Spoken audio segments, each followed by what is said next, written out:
수많은 어린 영혼들의 꿈이 잿더미가 된 대형 화재 참사 현장이었던 청소년 수련원. 그리고 오늘날 그 폐허 위에서 평화롭게 웃음꽃이 피어나는 이국적인 식물원 카페가 공존하고 있습니다.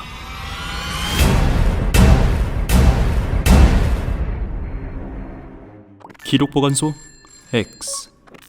1999년 6월 30일 새벽 0시 30분 모두가 잠든 고요한 시간, 경기도 화성군 서신면 100m리에 위치한 시랜드 청소년 수련회 집에서 악몽과도 같은 거대한 불꽃이 피어올랐습니다.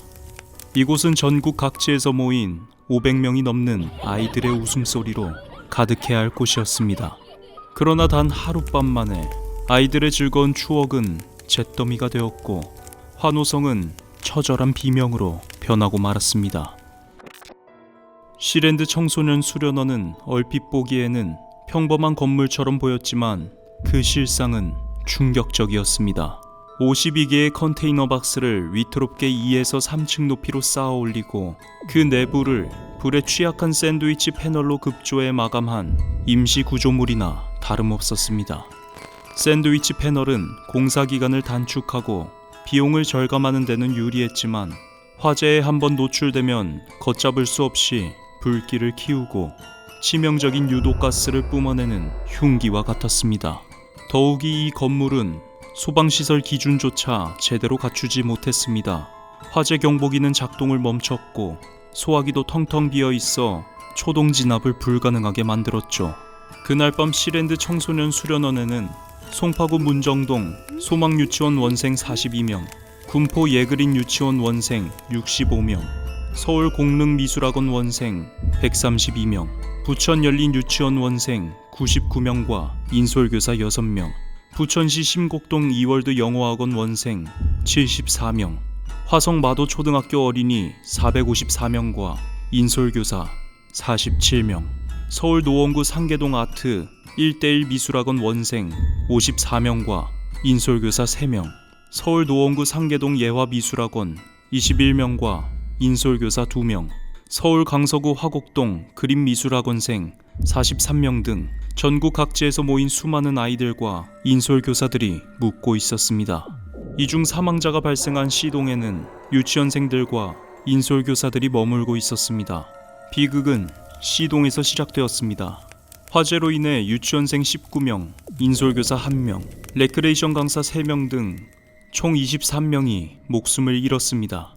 잠든 아이들에게 이 밤은 악몽의 시작이었고 불길은 삽시간에 C동 전체를 집어삼키며 무방비 상태였던 어린 생명들을 피어보지도 못한 채 그 자리에서 쓰러지게 만들었습니다.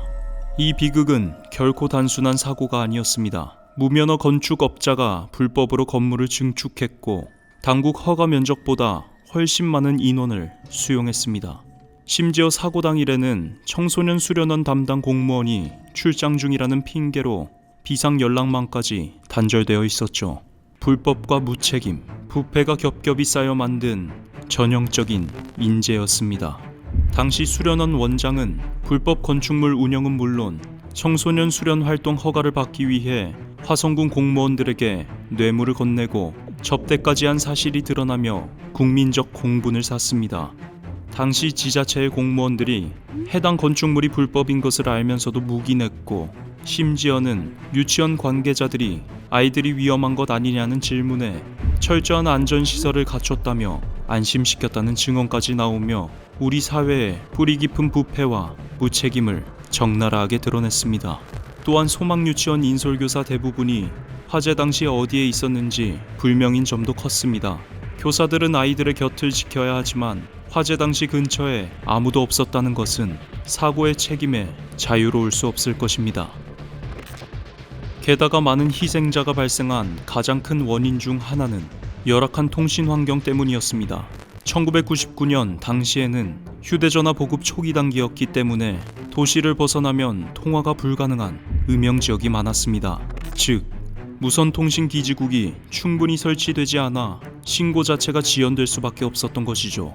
실제로 오산소방서에 화재 신고가 접수된 것은 사고 발생 약 1시간이 지난 후였습니다. 게다가 오산소방서에서 시랜드까지의 거리는 무려 70km나 되었고 고속도로로 쉬지 않고 달려도 최소 40분 이상이 소요되는 거리였습니다. 당시 사고가 난 시랜드는 전형적인 농어촌 지역이었고 비포장 산길과 열악한 도로 선형 탓에 소방차 진입은 더욱 어려웠습니다. 더욱 충격적인 것은 수련원 진입도로는 중형 승용차 한 대가 겨우 지나갈 정도로 폭이 좁았으며 다른 진입로는 수련원 측이 사유지라며 설치해놓은 철조망과 쇠말뚝으로 막혀 있었다는 점입니다.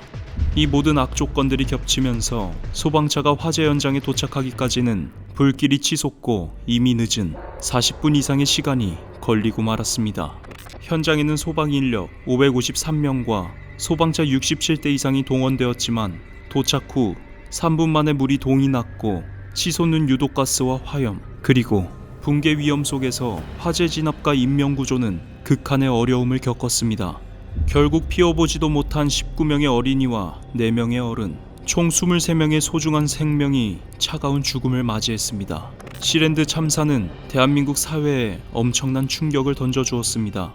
1999년 당시 H.O.T의 노래 아이야는 시랜드 참사 관련 내용을 담아 미성년 희생자들을 추모하고 사회의 무관심을 비판하며 사람들의 아픔을 대변했고 사회의 경종을 울렸습니다. 사고 이후 시민단체와 언론은 재발 방지를 강력히 요구했고 정부는 부랴부랴 청소년 활동진흥법 등 관련 법규를 정비하겠다고 약속했습니다. 시랜드 참사가 발생한 지 무려 6년이나 지난 2005년에야 청소년 활동진흥법 시행령이 제정되면서 청소년 수련원 시설에 샌드위치 패널을 사용하지 못하도록 규정했지만 이마저도 2005년 이후에 건축된 건물에만 적용되는 등 소극적인 대처에 그쳤습니다. 그 이전에 완공된 수많은 위험천만한 건물들은 여전히 샌드위치 패널이 사용된 채 방치되었고 이는 2003년 대구 지하철 참사, 2008년 이천 냉동창고 화재, 2017년 제천 스포츠센터 화재 사고 등 끊임없이 반복되는 대형 참사로 이어지는 비극의 씨앗이 되었습니다. 시랜드 청소년 수련원 부지는 오랜 시간 동안 아무도 찾지 않는 폐허로 남아 있었습니다. 그런데 세월이 흘러 수십 년의 시간이 흐른 지금 그곳은 과거의 흔적을 찾아볼 수 없는 전혀 다른 모습으로 변모했습니다. 현재 시랜드 청소년 수련원 화재 사고가 일어났던 바로 그 부지에는 마치 아무 일도 없었다는 듯 이국적인 풍경을 자랑하는 거대한 식물원 카페가 들어서 있습니다. 그날의 참혹한 비극은 그 어디에서도 찾아볼 수 없는 완벽하게 단절되고 지워진 공간처럼 보이죠. 이 식물원 카페를 운영하는 이가 시랜드 청소년 수련원 화재 사고 당시에 시설 운영자라고 하며 참사의 책임자가 아무렇지도 않게 그 비극의 자리에 다시 사업체를 차려 운영하고 있다는 이 불편한 진실은 우리에게 더욱 깊은 질문을 던집니다. 그럼 듣고 싶은 이야기가 있다면 댓글로 남겨주세요.